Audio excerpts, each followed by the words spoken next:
everybody, and welcome to Backstage. I'm here with the incredible, incredible, the incredible ADG, Yes. also known as Thad Killian. Yes. What's happening, Thad? I can't call it my spoiler. Same shit, different toilet. Come on, man. So how you been, brother?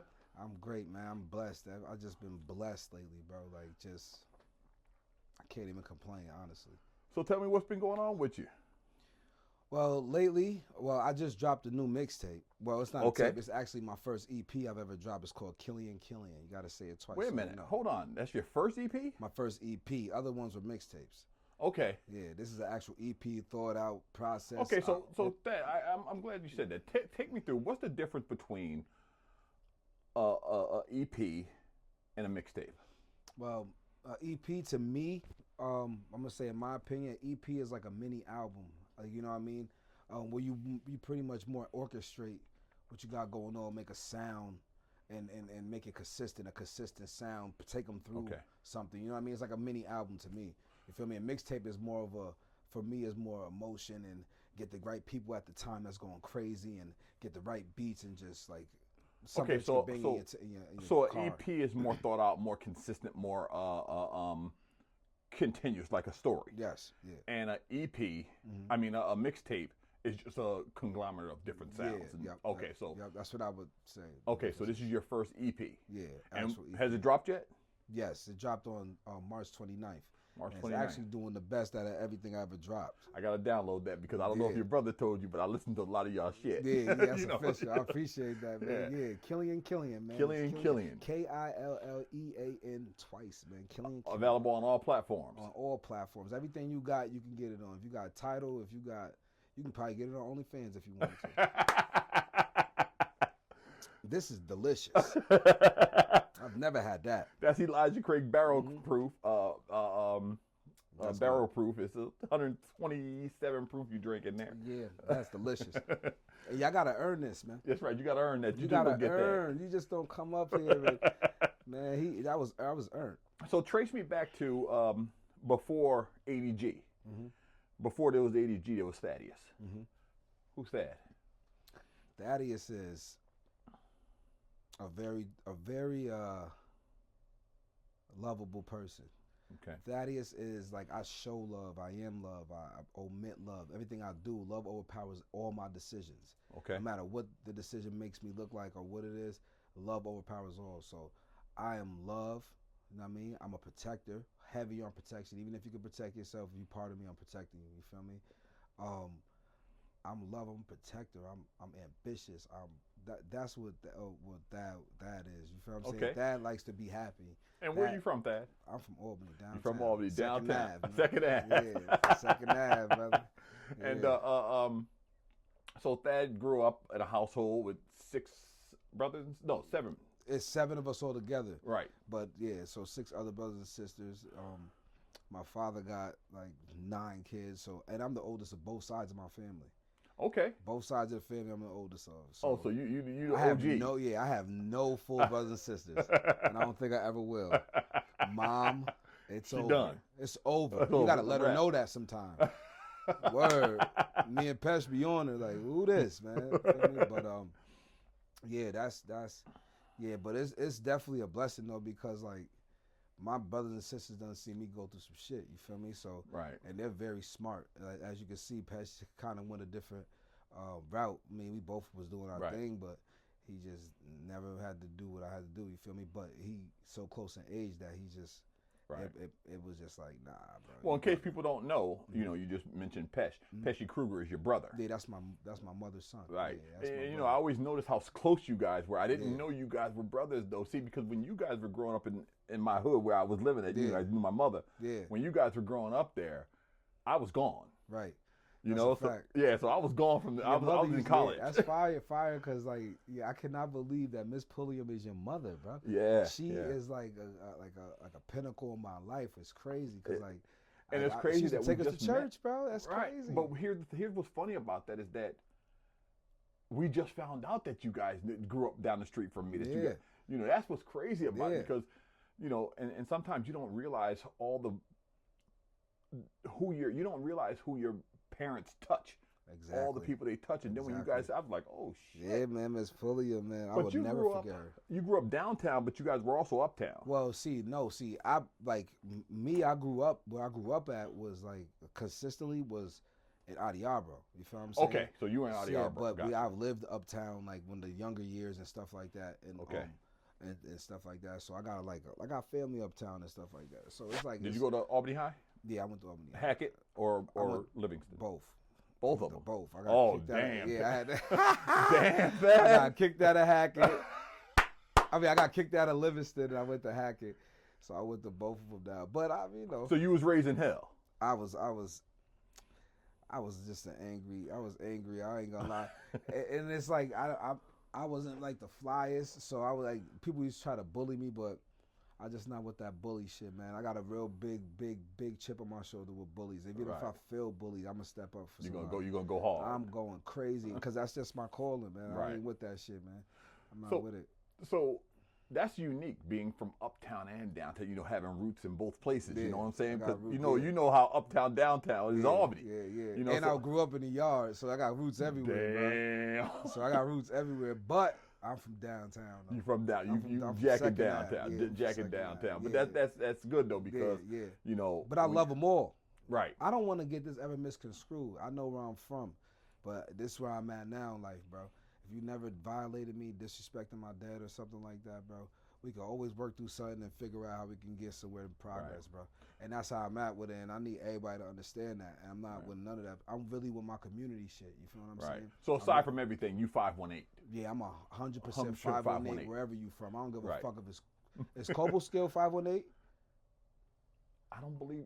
If Coble Skill was 518, if you was from there and you doing something, you trying to be positive and you ain't trying to fuck up the natural order of things, I'm with you. That's what I'm with. You feel what I'm saying? I love that. So that's why it's like I get a lot of love everywhere. Albany, Schenectady, Detroit, from the biggest artists. It's because I'm a real official guy. You feel me? There's nothing you can say about me. Right. Even that I won't either take accountability for or that's I did that. Yeah, it is what it is because I'm who I am now. Right. You feel what I'm saying? So either I'll take account, but there's nothing you can really say about me. I'm stone solid. So it's funny though because everybody fuck. Because before I knew who ADG was, I had met Thad, and I met Thad on the set of Prince Sprouse movie. Yep. So I knew who Thaddeus was, and that's a fact. I had met Thaddeus, and we was vibing, we were talking. That's a fact. And we was vibing. When people were telling me about this cool nigga named ADG, I'm like, who the fuck is this ADG I keep hearing about? Because we run in the same circles. Right, same exact circles, right. but so not they even was talking about ADG. I said, well, let's show me this motherfucker. So they showed me a picture. I said, oh, that's Thaddeus. Yeah. They said Thaddeus. I said, yeah, that's Thaddeus. Yeah. I said, oh. So then I started realizing just who you were, and then it all started making sense. I started putting everything together. I said, yeah, he is cool as hell. Yeah. I said, oh, okay. Yeah, bro. So that's all I am. So you went to Albany High? Yeah. Okay. What were you like in high school?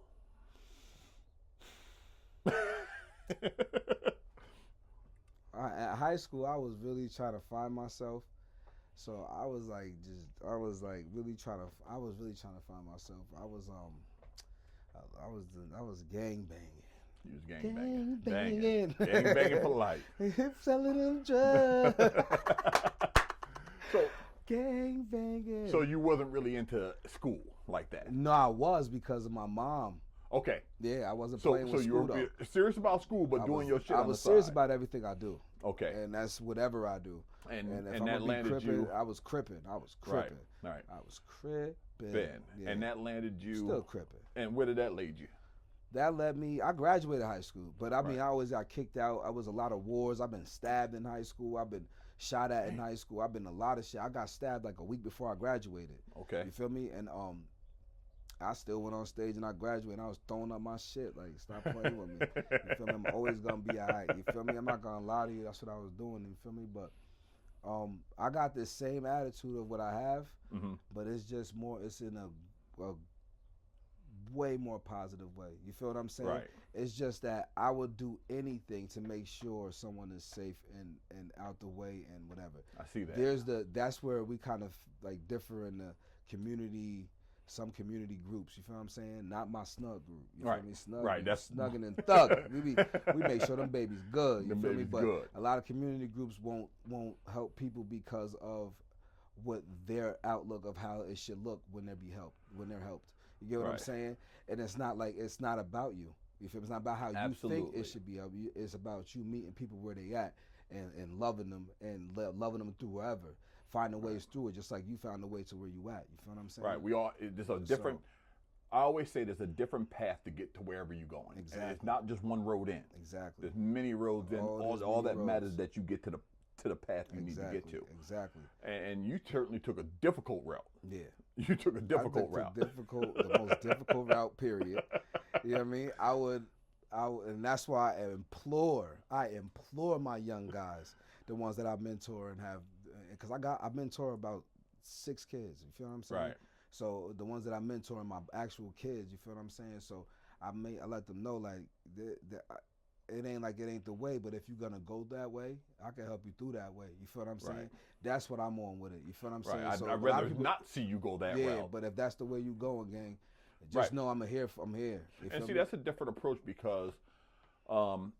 To me, that's a more realistic approach. It is. And the reason why I say a realistic approach is that, that whole bullshit of just say no. Yeah, that's motherfucker, you ain't from where we from. Exactly. You ain't seen what we seen. As soon as somebody told me to just say no, I want to say yes. Yeah, get the fuck out of here. Mm-hmm. Right. You're not from where we're from. You haven't seen what we've seen. Exactly. So just say no with some old bullshit. Yeah. So I like what you just said. You just said that I can go any way you want to go and help you still. Yeah, because my goal is to help you. Right. Not to judge you. Not to judge you. To help you. Because I didn't want to be judged when I was getting helped. I didn't want that. So I'm not doing that to nobody. I'm not doing it. I wanted love. I'm a lover, bro. Besides anything that people might have heard of me and whatever the fuck I think and all the bids and the jail and the cripping and all that shit, I'm a lover first. You feel what I'm saying? If you really go look back on those situations because I either got done dirty or something happened or I'm riding out for somebody else, it's all love at the end of the day. That's why I say that's when I learned in prison. I'm sitting there in my second bed and I'm like, I got to figure myself out because I can't keep coming to this shit, bro. Let's talk about that. Yeah. I'm glad you just said that shit. Because like this shit is stupid as fuck. So when did you do your first bid? I did my first bid in 2011. 2011. Did you have kids then? Yeah, I had 4 kids then. Okay. So how long did you do? I did 2 years and 6 months. 2 years and 6 months. Yeah. Where were you at? 2 years, 6 months, 17 days. And you were upstate? Yes. How was that for you? A Crip, upstate. It's tough, you know? When I first went in there, I was telling my niggas, I said, yo, think I'm about to leave this Crip shit alone. But it's tough. The thing is when a person like me that's really conscience driven, it's like I couldn't. You feel what I'm saying? I couldn't. Even when I did go to prison and I was in there and then niggas knew what it was and shit like that, I just held it down. You feel me? My fight or flight is fight. You feel what I'm saying? Right. Like my reaction to fear is fight. You feel what I'm saying? So I was just holding my shit down. I did a lot of fucking box bids. You feel what I'm saying? Oh yeah. And it's crazy because the first bid, I was not officially ever a Crip. I just kind of jacked it and made niggas make me Crip while I was out here. Okay. You feel me? So up there when I ran into the boxes, so I'm going at it with Crips too. Damn. Yeah. So you on both ends fucking. Yeah, but I was still Cripping. So it's like they knew what it was, but my first bid was kind of wacky. You feel me? Like, it was kind of, but it was just I just kept shaking because I didn't want no cuts on my face. Right. But I met a lot of good people there. But you got out of there. And a lot of bloods that was actually cool. Right. Yeah. You know, a lot of time people have this whole misunderstanding of the whole culture and they think that just because you're a Crip, you got a problem with the Bloods. Nah. And it's just not like that. That's not the way to. I probably beef with Bloods only in prison and then out of altogether out of being Crippin' outside, probably a week out of my Crippin'. Right. It's never because they're blood. You feel me? In prison, it was because they're blood, because they was just on me. And I was like, I was scared, nigga. Like, I ain't gonna lie, bro. I was really scared. And there was times I was like, I was ready not to jack. But it's just my morals don't let me not jack it. Look at me now, bro. What you just said to me, brother, what you just said to me is so profound. Yeah. some people have a problem with telling people they're scared. Yeah. Now understand something. We all get scared. Yeah. The difference is, what do we do with that fear? Exactly. You know, do I go ball up in a corner and cry, exactly, or do I fight, or do I put it down? Exactly. That's the difference. Exactly. So the baddest man in the world experiences fear. I'm telling you, it's just what he does with it, and that's a profound statement for you to say. That no, I was scared, but I had to do what I had to do at the end of the day. I had to, because I know these stories don't get back to my kids, and I got all the scars to prove it. On my hands, I got all type of scars and broken bones from that. I got my first bid, I fought police because I was fighting some guy, you feel me? And then he caught me in my eye. We was getting the best of each other. We was getting crazy. I ain't gonna lie, something was getting with me. You feel me? Tall motherfucker. We was getting it. So I got the best of them. So when I got the best of them, they come in there, and I guess because son is bigger, and I guess he'd been through shit before, and he was beating people up. He didn't beat me up. They don't know that, though. I just whooped his ass. You feel what I'm saying? So they just start stomping him out bad. You feel me? So when they start to stomping him out bad, it's just who I am. I can't allow bully shit, bro. Right. That's bully shit no matter where it's I got a problem with this motherfucker, but that still ain't good. You ain't got to be killing this motherfucker in front of me. And they stomping him out, he's snoring, literally. Damn. So I just jump in, and they broke my eye socket and all that. That's my first bid, and I was on my way home. You feel me? I was on my way home. I had 30 days to go home, bro. Okay, so walk me through this, bro. You go do 2 years, 2 years 6 months. That's the first bid. Yeah. 2 years 6 months. It's not a pleasant experience. Nah. Okay, you're away from your family. Yeah. Your kids being raised by your girl. You know, come on, but she left me. She left you. Everything's crumbling around you. Hell yeah. How the fuck do you go back, bro? You gotta live to true happiness. I found out what true happiness was when I lost everything, bro. I was in a shelter. Okay. You feel me? When I first came home. You feel me? And I got the message 3 days into me coming home that my girl was fucking with somebody else. Okay. She done came visit me pregnant. I didn't even know it. She had an abortion. You feel what I'm saying? So this is shit that nobody knows about, because I would never run nobody through the dirt. But I'm healing now, so I'm telling everything. Okay. You feel me? So, and you know, I didn't know how to handle that, bro. I was in there bugging the fuck out. I'm like, how could you do this to me? You feel me? How could you leave me like that, bro? You all out, like you was my last tether. You feel me? I done came home and I told people to fuck with you because I'm fucking with you. You feel me? So that's 3 days into my shit. So and I didn't know what to do. I lost everything. You feel me? So you came home to nothing. I swear, my first bid, I came home to absolutely nothing. I was in a fucking city mission. Damn. Laying with rats, bro, on my soul. And I had a crib, and I couldn't go there because she broke up with me. So I did a lot of things in that part I did a lot of things because of that situation, in that situation, that I'm not really proud of, but it happened, and it is what it is who I am. You feel me? So I came home to literally nothing. All I can really think of, this is when I actually started noticing that what real happiness is. And real happiness is, to me, is finding something to look forward to, bro. You feel me? So I look forward to giving my kids whatever the fuck they want. I got a lot of kids. I got 8 kids. I got 7 kids. You got 8? Yeah, I got 8 kids, brother. Ooh, you fertile, nigga. Fertile. Huh? Gotta ask them. 8 kids, man. 3 baby mamas, bro. Like, and they all could tell you that what it is with me, bro. Like, you got their own. You can bring them here and leave me out of it. Right, they got it. Me on some real shit, because it's like they know what it is to come to them babies, bro. So, like, I just have something to look forward to, and that's what I look forward to. So I came home to nothing. Home to nothing. I had to get my shit together. I met my second baby mom, who helped me out through a lot of shit. You feel me? Shout out to her. You feel what I'm saying? And through a lot of mental shit, a lot of me really having to say to myself that I mentally wanted to change something, bro. Right. I mentally wanted to not stop giving people my power and just reacting to situations, bro. You feel what I'm saying? So I mentally had to really do that, like really work on myself, and it wasn't easy because I never got taught that shit. Right. You feel what I'm saying? So I mentally did that. That's what I did, and I was like, I want to win, bro. I want to win. So I just kept going on with the music, kept going on with everything I'm doing, content, everything I'm doing, showing up, doing everything I got to do to make sure I'm staying focused. Every time, and it's really, if you see me working crazy hard, it's because I want to do something stupid. Okay. That's literally my reaction. That's your reaction to it. That's my reaction to it, because you go work. Yeah, I have to, because I got to be it for my kids. Okay. I literally take my kids and put them to the highest point of my priority.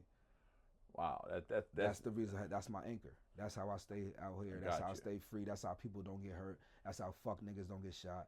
That's how a lot of shit don't happen. It's because of the babies. Your babies, right? Yeah, and that's all I care about. I got older kids now. He almost 20. One of mine is almost 20. What the fuck I'm doing out here? Yeah, he's 19 years old. My baby 19 years old.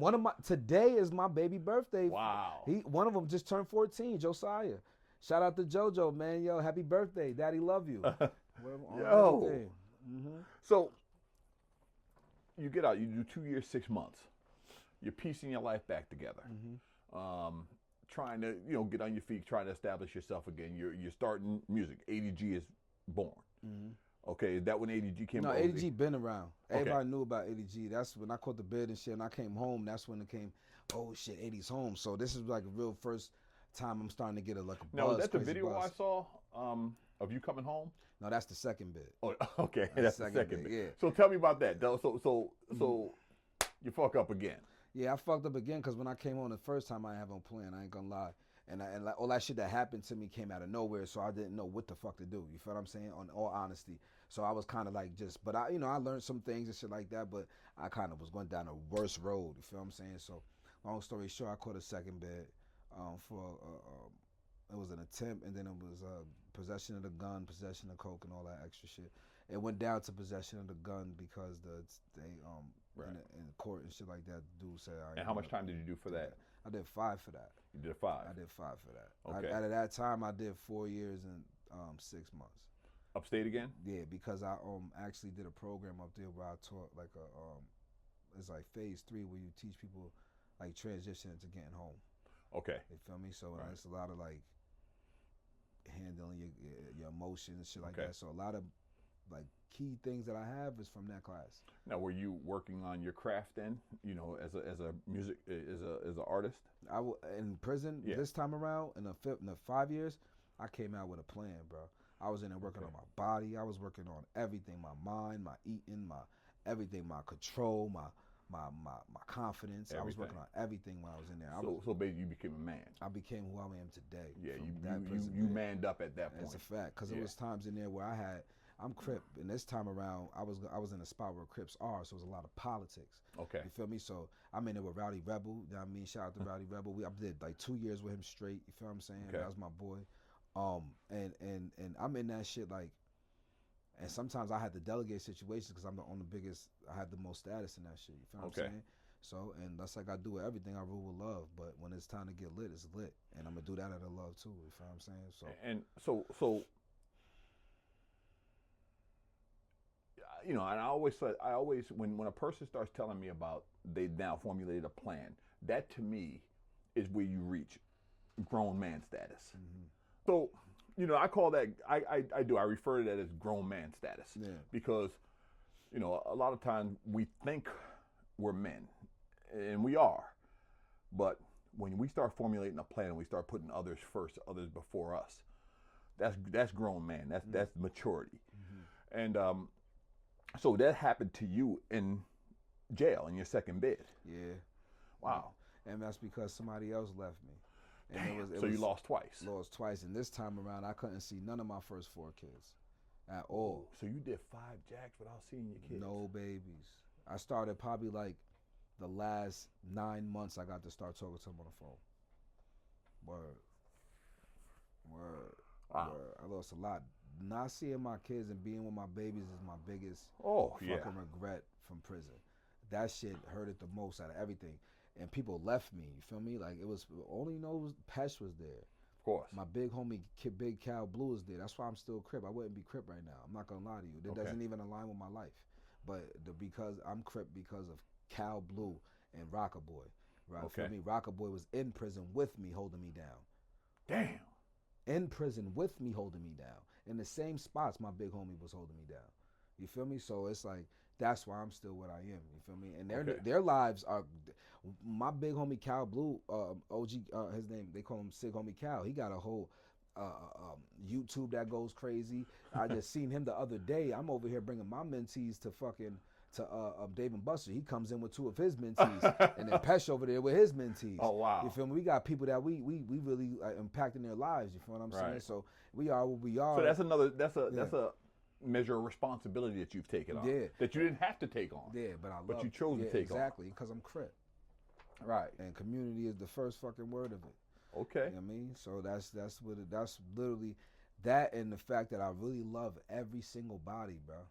Yeah, I know. I just do. Yo, Thad, you know what? I hear that shit, and I knew it. That's why I said. That's why I was trying to get you in here to talk with me. I said I got to talk to this brother because the perception is not who the individual is. Exactly. Now, don't get me wrong. He can become what he needs to become. Yeah, I'm definitely. But that's not who you are. No. And that's crazy that you see somebody like that. Yeah. That can flip the switch. In like a minute. But it's scary to me. But it's scary to me, but it's also I can switch it off too. Well, you had to learn to switch it off because, like you said, you've lost a lot. You lost a lot, and you ain't willing to lose no more. Nah. And that's a powerful statement in that you found the excuse to control yourself. Exactly. Okay, we all need that higher calling. We need something to protect us from ourselves, the dumb shit we can do. Exactly. I always say that. I didn't go to work for 34 years and work with the Office of Children and Family Services and Corrections because I loved to do it. I loved it because I was fearful of not being able to take care of my family. So fear motivated me to do what I had to do. Absolutely. The fear of losing your family again. You said that ain't happening no more. That's over. That's a dub. That shit put a sour taste in my mouth even thinking about something like that. Yeah. And so how have you started repairing those relationships and hell yeah, me and my babies are so much closer now. I just a couple of my babies, they don't live up here anymore, but I always go see them, always go down to see them and shit like that. And I just literally just shower them with love, bro. You feel me? Like my baby mother, my daughter and my baby mother just got into both my daughters got into a fight with the mothers of my children the same day. I had to, first off, one daughter is in, I had to go run to Jersey to go check that one. So I went to grab her up. As I'm going down there to grab her up, I get a call from the mother of my children, and she's getting it on with my stepdaughter. Police, all type of shit. So this is the type of, you know what I mean? So I become a dad. That's what I do. So I went down there, got my baby. It was like 10 o'clock at night. I went down there. I had to shoot down there. Then I called to make sure they was good up there because they're a little bit more controlled up here. They get it on all the time, but this one just got a little too crazy. You feel me? And them too, they get it on all the time, but it got too crazy. So I had to. It's just amazing that and I say that as an example of like just to let you know what goes on in my life and what and I still do what I do. Right. You feel what I'm saying? Like I still literally got a podcast. You feel what I'm saying? I still literally got all these videos and mixtapes and EPs and I see you working artists now. I got fucking a whole label. I got we travel. Well, you know what? Let's get into that. I want to I want to get into that too. Absolutely. Because that's such a change in where you were and where you are. Right. Okay. So when did you get serious about your music? After this last bid. When I came home after this last bid, this is where I was like serious. So like all of this time, all of this thing that you see and everything that I'm gaining is literally like everything I have did. And it's a lot. I've done it in a 4-year span. A 4-year span. I've only been home 4 years, bro. Now, Thad, let me ask you a question. I listen to your music, and I listen to a lot of local artists. Your music sounds angry. Yeah. Is your music angry? I be angry when I make some tracks. Okay. So yeah. It is angry. Yeah, it's angry. When the music that you, because you didn't hear my new tape. I haven't heard the new one yet. But the one that I was so angry. Okay. I was really beefing with people still. Like I'm making songs and have to watch where I go when I get out the fucking studio. There's no gas. I'm not gassing none of this shit. You could act. Right. I know. You feel what I'm saying? Because people be trying to gas. I'm just telling you where I've been. You feel what I'm saying? So it's times where I was dealing with females and they niggas could pop up any second. You feel what I'm saying? Like it's just. I was angry, bro. I was hurting people and all that, bro. You feel what I'm saying? I was hurting people I didn't want to hurt. Feel me? And when I listened to your music, I said, damn, I hear this anger and I hear this pain in this music. And you got to understand something. For me, it was kind of strange because that's not the young man I met. Right, yeah. You know what I mean? Yeah. I met a different young man during your first movie. That was your first appearance in a movie, correct? Yep. That Eddie was Stanley the story. Eddie Stanley story. Yep. Prince Prob. Yeah, Prince Prob. Shout out to my man Prince Prob. I love Prince Prob. I need That's my boy. I need the records to reflect. I love Prince Prob. He is my family, so just leave him alone. Yeah. He brought so much of us together, though. He was so many of us that's together. That's the reason why. You know what it is? It's something in him. I kind of work on it myself, and it's something that a lot of people call me like. It's like he's a glue. I'm a glue. You feel me? I love being a glue and just watching shit flourish. He just watches it flourish and absolutely. That's a nice way to put it too. Glue. I just love it because everyone it sounds like he just puts people together. Yeah, all and people that shouldn't be together. Right. And then we just start loving each other. Just start loving each other. There's not one person that I met in that movie that I didn't work with after. We didn't surpass. Yeah. So he just brings together, and it's just it's a beautiful thing actually on the sets of his movies. I've been fortunate enough to I was fortunate enough to be on the Prince Stanley set and watch it happen, man. That was amazing. And so your music, it was angry, but it didn't represent to me but it does now that you're telling me your story, it does represent part of who you are. Yeah. So is that an outlet for you? Music is definitely 110% an outlet for me. I don't even make music unless I got an emotion. Okay. You feel me? So like, even if it's my little sexy popping your booty tracks, I gotta think of somebody that happened with to even do it. You feel me? So music is 112% an outlet for me. But and it just has to come genuine. That's why a lot of people feel my music. It's the passion in my music. You feel what I'm saying? Right. So being angry, I made a lot of like one of them songs, but a lot of songs I made a lot of hurt songs with me being hurt. Yes. Like telling people I need them and stuff like that too. You feel me? So like I'm just like Killian ain't that. Killian it's not that. Nah, it's triumph. Oh, I gotta listen to this. It's all triumph, man. Really? Like I make triumph music. You can work out to my music now. Now you don't gotta go spin the block to my music. You can go work out to my music. You can play that shit in church, bro. You could you could do whatever you want with my music now. You feel what I'm saying? Because I'm not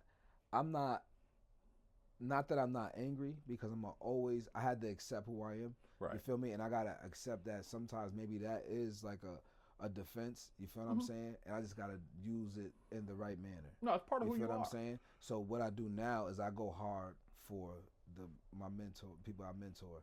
I go hard for my kids. So like there'll be times where instead of me shaking for no reason, I might shake for you for violating this little man or not letting him in somewhere because of what you think he is or whatever. I might go all the way for that little man. You feel what I'm saying? I honed my craft and I just know how to fucking You're more targeted now. Yeah, more targeted. You're more targeted. Way more targeted. So so you're going hard for your music. How do you go from ADG, the artist, to having a crew now, having a label? Well, all right, boom. So I just honestly, there's a young boy named Camo, DJ Camo, and his father is his name is Khalid Stewart. You know what I mean? So Khalid is like was my what you want to call it, camp counselor. Okay. When I was 9. Okay. So boom, Khalid's brothers and sisters, I end up fucking with later on in life. When I'm like 17, I meet them. I'm crippin' crazy. They're crippin'. Okay. And what they're doing, and we start fucking with each other. And we made a group called Hard to Kill. So gotcha. Khalid has always been in my life. So we made the group called Hard to Kill. That shit disbanded. Now it's just me, Pesh, Celia. You feel what I'm saying? And a couple other people that fuck with us. But Hard to Kill is that. You feel what I'm saying? So it started that. That's the mothership of everything we got now. Khalid was there the whole time. Now his son, 9 years old, he made a beat for me on Grizzly Road 4, also out now. It's called Killing Me. He made the beat and I made the song. 9 years old? 9 years old. So I'm like, oh, nah. So as I'm messing with him, I'm like, okay, I could deal with that. Then I had this other dude, he was Blood, and he just wasn't taking it serious. But he had a studio, so I'm like, all right, I'm about to start a label. I got to do that, make beats. I got a studio. all I need is a videographer. That's why I met Dinsdale. Right.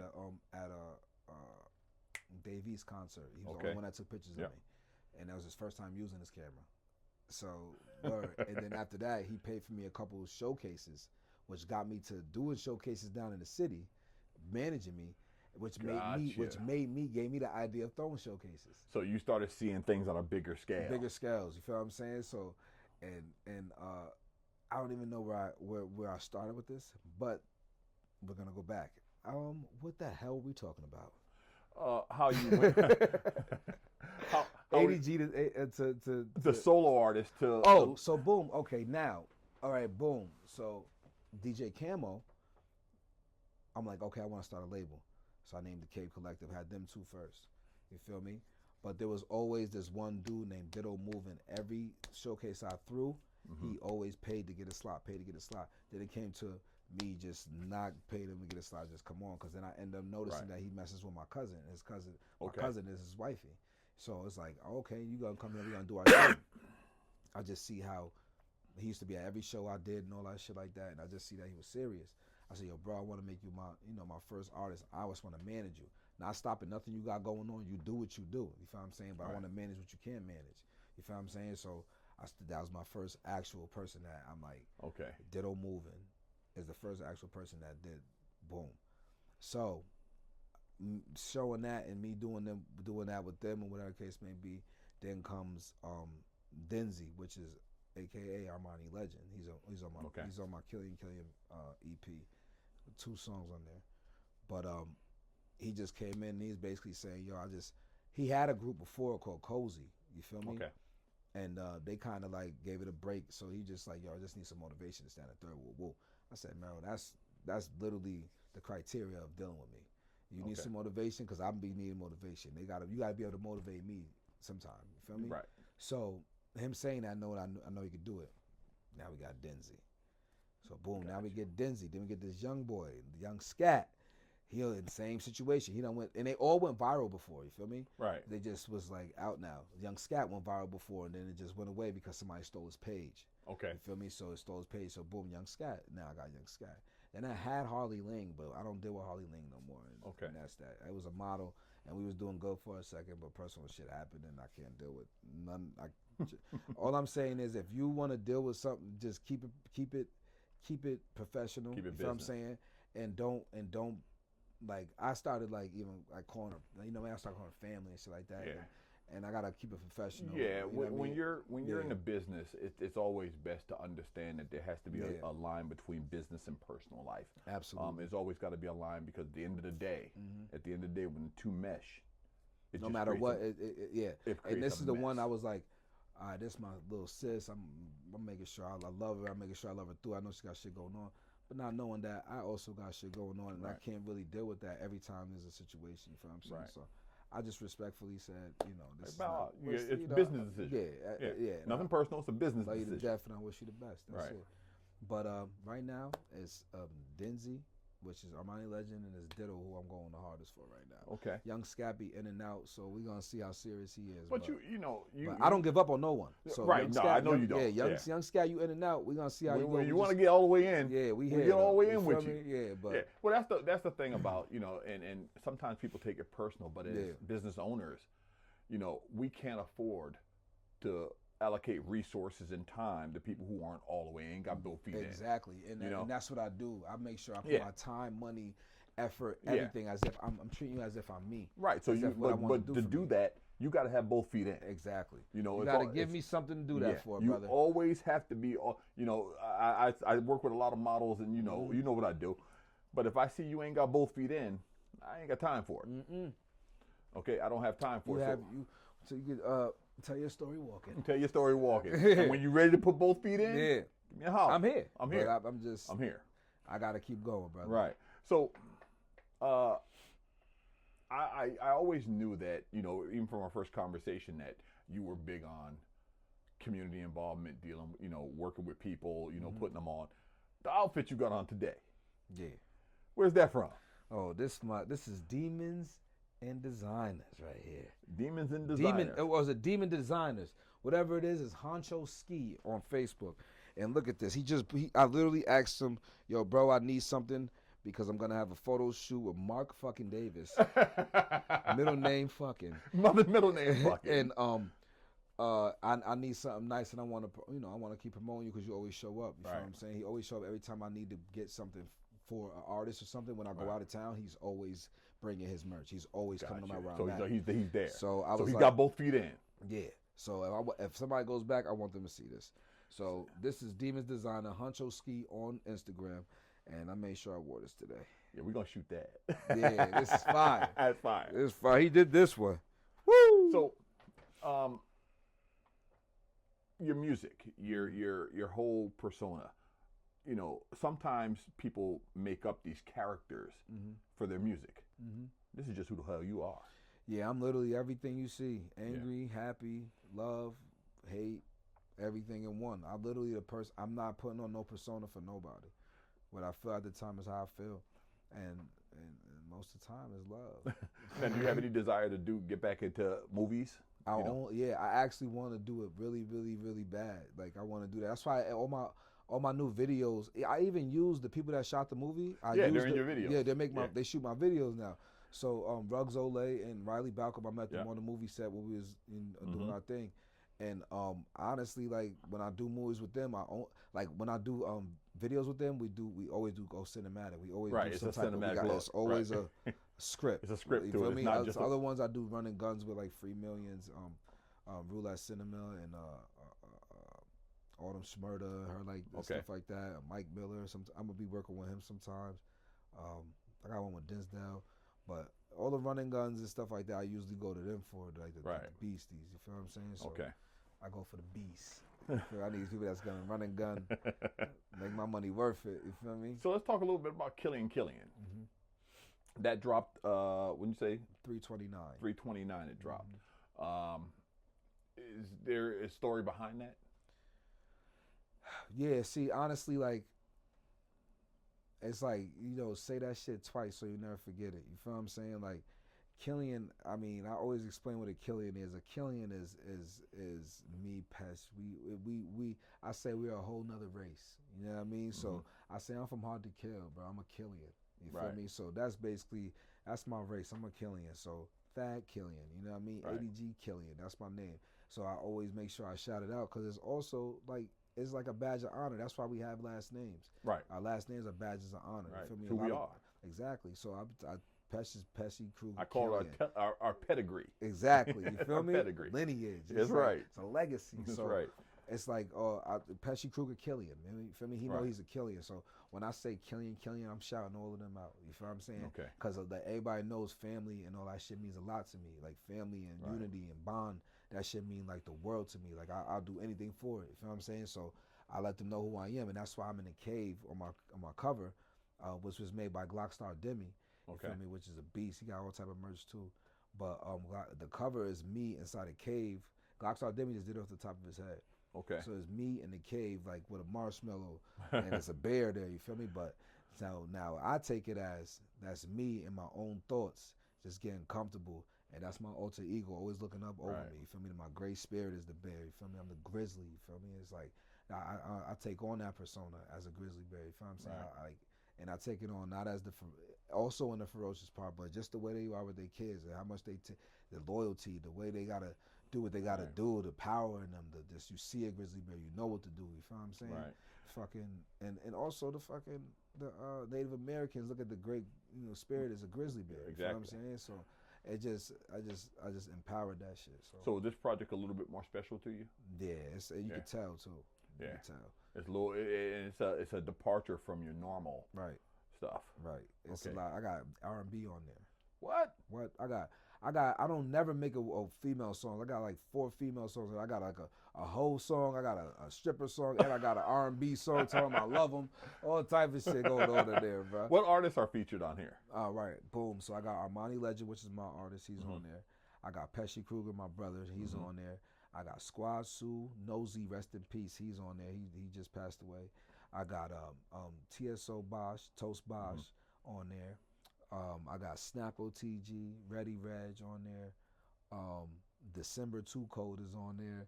This is a heavily heavily featured album. I got OZ on there, which is one of my favorite lyricists out here in the 518. Okay. Feel me? So it's heavily featured artists on there because I just felt like where I wanted to go with that, everything just flowed. It flowed. Okay. And I was like, you know what? I'm going to heavily feature this. I'm just going to their world and just make it sound as if it's our world. So it's none of them shit sound like features. Okay. It's not like you just hearing one. Right. We're meshing. We're fucking braiding in together. We're enclosing each other's spirits. Brother. You know,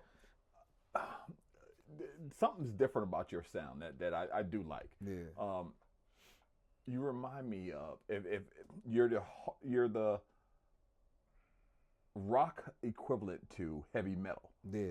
You know what I mean? It's that driving, yeah.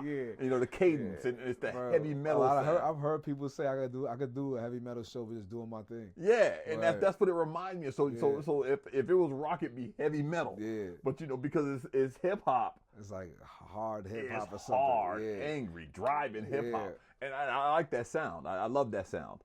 Because you know, secretly I'm a little metalhead. I like that. I like that sound. I like that angry music and shit. Yeah.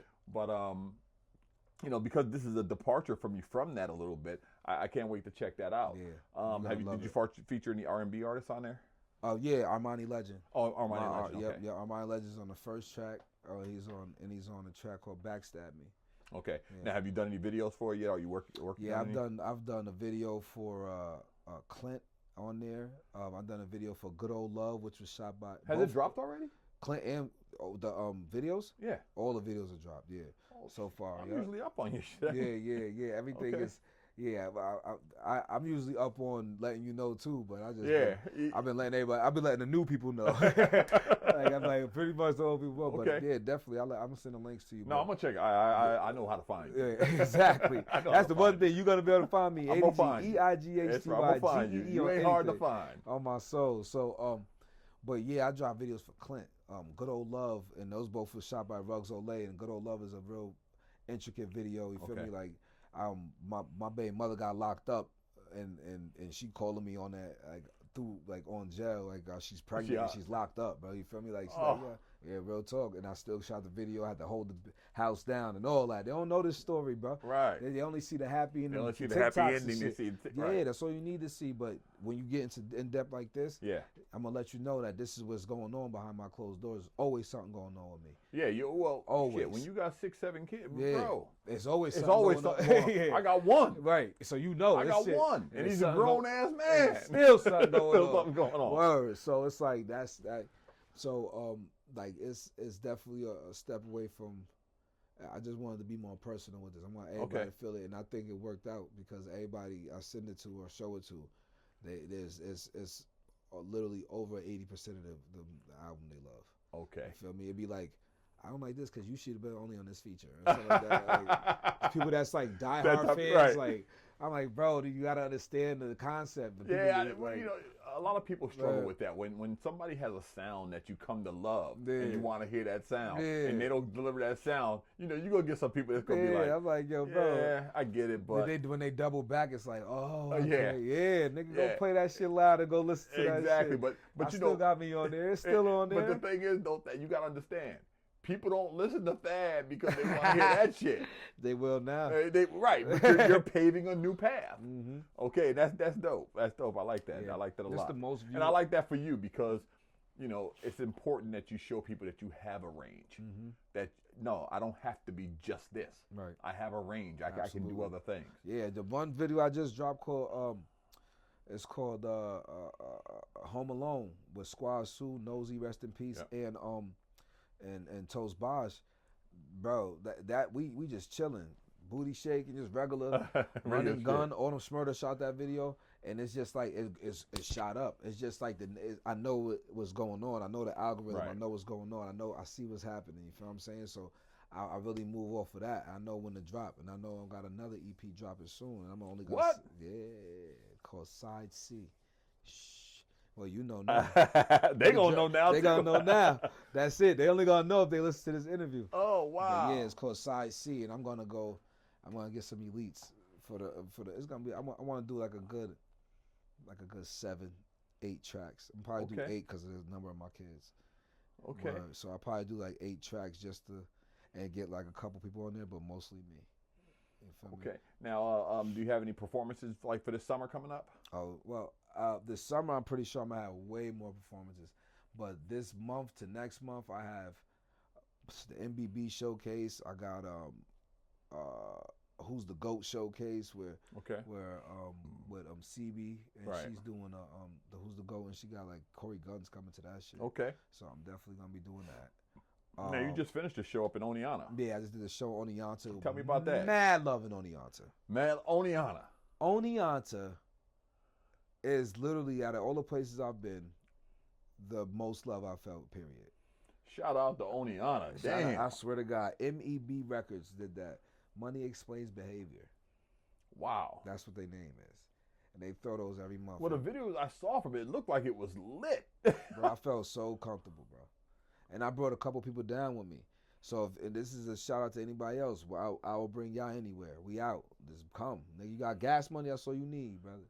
So how was the showcase overall? Oh, overall that shit was fire. And I heard you got some hardware. Yeah, I got second place in that. It was and there was a lot of good people in there, you feel me? So I wasn't even expecting to even place. So I got second place in that. So I went down there with the team and we won, man. So we came back happy like whoa. Like, big trophy. And I didn't bring the trophy because I'm fucking bugged out. Because you on your bullshit. Yeah. You bring the trophy like, motherfucker, I need the trophy. That's stupid as hell. So had that inspired you to up your show, your showmanship on stage, you know, the whole thing? I did another show too for Goldie. Now Goldie, rest in peace to Goldie, was a great engineer that was from out here. Right. He actually engineered my whole tape, the whole EP. Nothing changed. I didn't change nothing Goldie did. All I did was have DOC, another great platinum selling person out here. Right. I just had him master it. You feel me? But all the mixes is Goldie. Everything is Goldie. That's why a lot of times where it's supposed to, you might think it might need more. Nah, you just left it. His work. All Goldie, bro. You feel me? But it's so perfect. Was this his last? That was the last thing he did for me. Yeah. You feel me? So. Wow. Yeah. I talked to him the day it happened.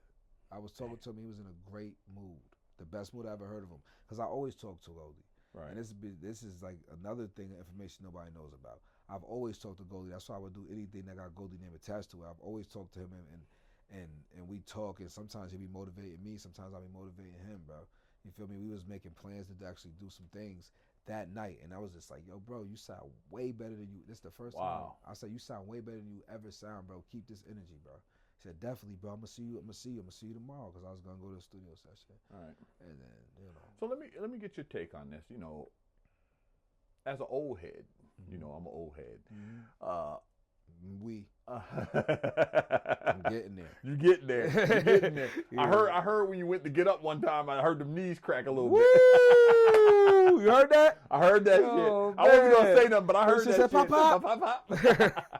But you know, sometimes it's hard for me to wrap my head around what's happening out here in these streets. Mm-hmm.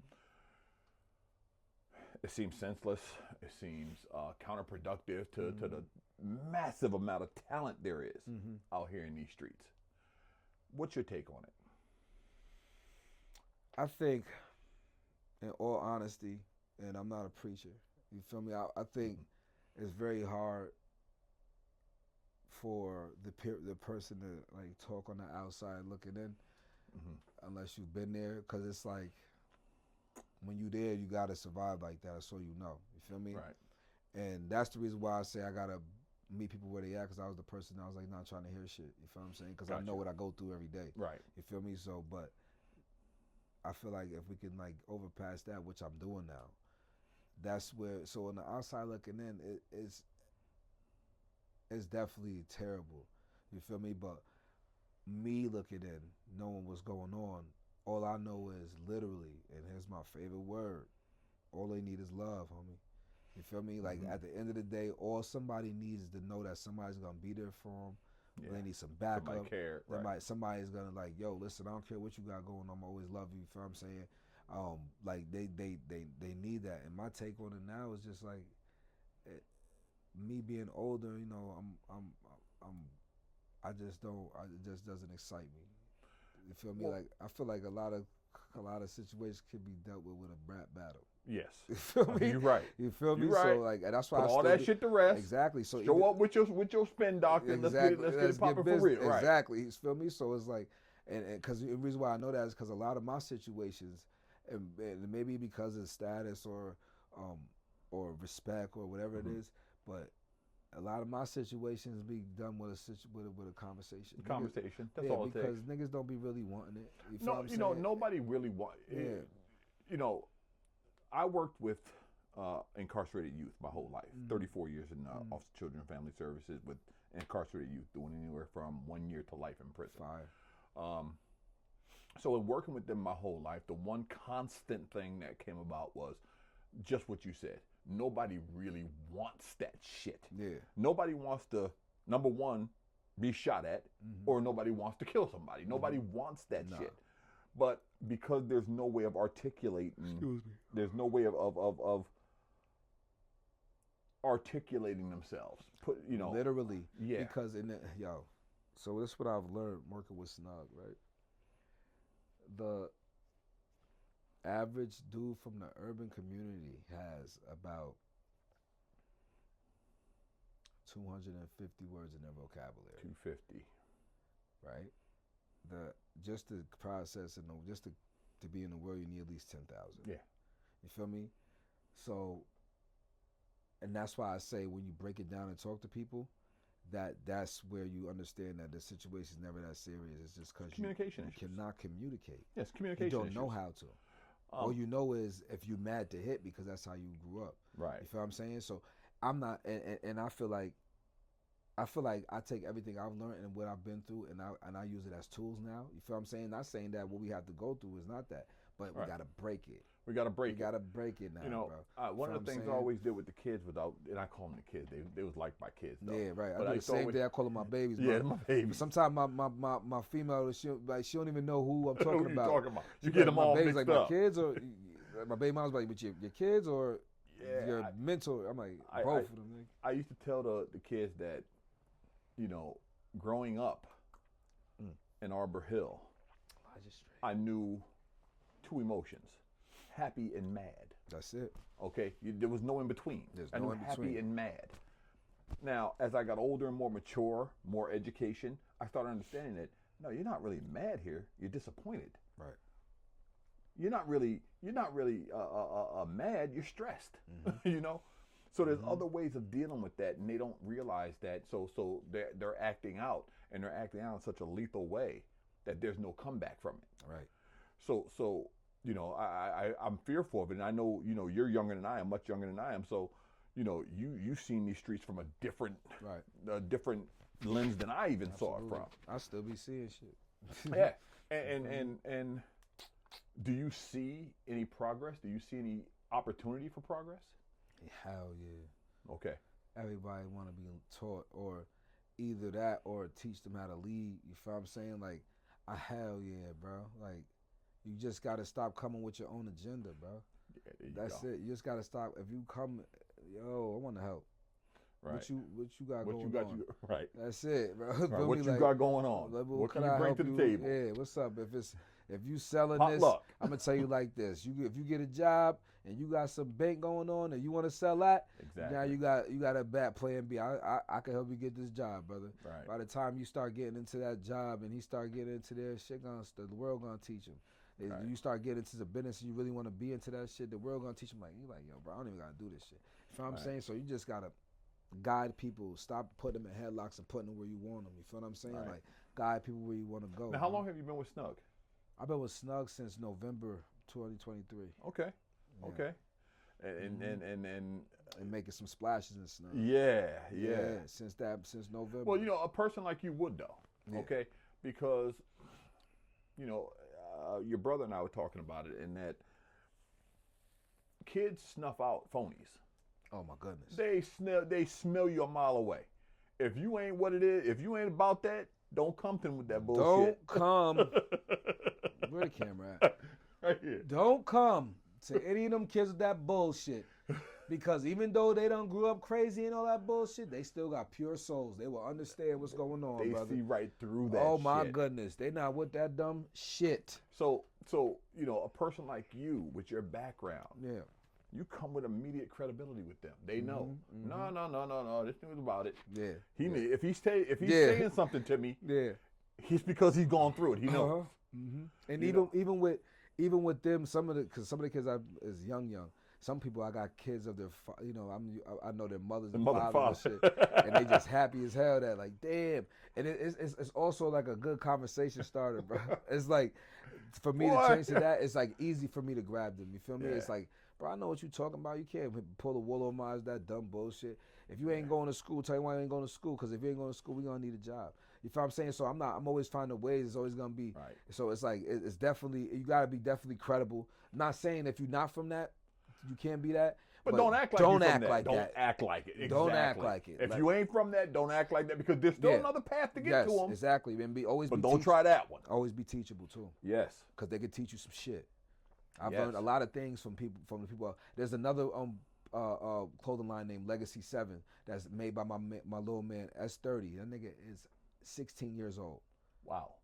This business ethic is ridiculous. Yeah. Great clothes. Like, you feel me? When I tell you, all I came was like, yo, I just want to help you. That's it, bro. That's it. I just want to help you. That shit means a lot to him, bro. Yeah, of course it does. You feel what I'm saying? Because most people around these want to take. And I they do want to not. take. Oh, that's one thing I want to get clear too. Whatever I do, I just do. Exactly. That's why you sitting here, bro. Yeah, bro. I already know about you. I did my research on you before I I brought you in. Yeah. You're not a taker. Yeah, no, you're not a taker. I just want to enjoy the moment, baby. Yeah, that's why you're sitting here, because I did my research on you, and I said, nah, man, this is the brother how I got to bring in because of your status in the community, of your status of giving back to the community, understanding that, I did some bad shit. Yeah. But I'm not a bad guy. Not at all. And being able to give that back to youth. I gave 34 years of my life to youth. Absolutely. And I appreciate that. Yeah, and you touched the generation, homie. Yeah, man, I touched 2 generations. Right. 34, When I was retiring. You was on your 3rd generation. No doubt, man. I had kids who I had their father work with their father in the OCFS locked up. Had kids who are, man, I know your daddy was a fucking with me. So I know it from that side of it. Some of these brothers from Albany that that was locked up, doing time at Brookwood. And you know them, yeah. I know them. Yep. I know them. I know the daddies. I know the mamas. So it is something that we're called to do. It's not something that you can just walk into and say, hey, I want to do this because I want to make some money. Because if you're there for that, they'll sniff you out, run you out too. I sniff you out. Yeah. I'm going to let y'all know now, when I do this community shit, I'm 112. I always say that, 112%. I realize that. What the fuck is that about? Not 110. I might make an EP called 112. Just off of this shit. And we got this whole interview is gonna be the skits. The skits. Yeah. Just give me copyrights. But I don't know what I was talking about again. We were talking about how, if you come to this thinking that, this is about money. Now, I will also sniff you out. Right. You feel me? And I'm not with none of that shit. Nah. Yeah, good pay is in doing what we doing, but I'm not with it, bro. Because I'm going to do this regardless. Right. It's not about a paycheck. It's just that God put me in this position to do this right here with this. The people that do this the best are called to do it. Exactly. And it feels too good for me not to do it. Exactly. Right. They know they're called. And you're calling when it just feels. Can't explain it. It just feels just right. Good at it. Just waking up like, yo, I can't wait to get to work. To get to You work. know what I'm saying? And I got bro. Bro. When I tell you, Albany snug, I love going to work. What up? So what's up? Man, I'm a empathetic. I'm a freaking aura guy. I feel spirits. I feel all that shit. I might have to look into that because I'm retired now from doing what I do. Yeah. But maybe I can help them, with something consulting or something. Yeah, exactly. We can make you an inroad, and you could just come through and probably teach a freaking hour class for one of the kids that want to do this shit. You feel what I'm saying? That shit ain't about nothing. They will literally do that for you, bro. And like make sure you good. You feel what I'm saying? Like that's what they all on. I can't name one person. I gotta talk to you more about that. Yeah, definitely Albany. That's still working with. I don't know about the rest, but I mean, I know. I only say Albany first of all because that's where I work. Right. And I know for a fact, I just know their hearts. I sit there with them every single day. You feel what I'm saying? So and it's like, man, bro, these I used dudes to, are dope. you know, I love doing what I did so much working with the youth, man, that they'd have some kids, man, that was tough. Tough. They call me at home. You gotta chip them down, man. They call me at home to deal with them. I'll be on the phone with them. Yo, fella, go sit your monkey ass down. Sit down, motherfucker. I'll see you when I get in there. One of my probation officers just called me today, and I'm looking like, they asking like, I'm like, yo, he's good, because one of mine, they just asked me, he wanted to go pass out food to the homeless. I said, bro, let me go get one of these food stamps cards for you. Hell yeah. What? I'm about to go get 5,400. I'm gonna get this happening, because that's fire to me. This dude had a gun the size of his leg. Just the other day, he got into a fight that I had to break up, but he didn't grab a gun. Wow. That is a step up. That is progress. He controlled the whole situation. Yes. But see, that's what we don't understand. You know, sometimes we get caught up in what we watching the news and seeing how bad things are. And the little victories, the little battles, we don't see those. We never hear about those. Nobody reports on that. And you know what's crazy? That's where I live. Yes. I live in the little battles. I live in the small things. It don't even take a lot. I just told you earlier, it's very little to get me happy, bro. If you could feed me and we could have a good time, we could be in the woods. You feel me? You know, it's funny because, you know, I work with Shakima. You know, she's my sister. I love Keem. Yeah, so and I work much, with her, bro. and you know, her spirit, her best friend, Cece, Yeah. is the reason why I got into my spiritual journey. Okay. Cece is my heart. Okay. Yeah. And Sierra, yes, Yeah. that's my girl. I think Sierra is how I met Shakima, actually. Oh, see? Yeah. And you know, Shakima literally, I talk to her just about every day, and she literally writes down everything I say. And I told her, I said, you know, it's important that we don't let ourselves get too high, because our world's a pendulum. As high as we get is as low as we get. In a heartbeat. So it's good to just let yourself stay even. Exactly. Stay as even as you can, because that limits the fall. It limits the fall. You know what your mother taught me? What's that? Your mother said, but for God's grace, there go you. Damn. But for God's grace, you could be in that situation. You could be in that situation. That's your mother taught me. That you could be in that situation, and I lived my life through that.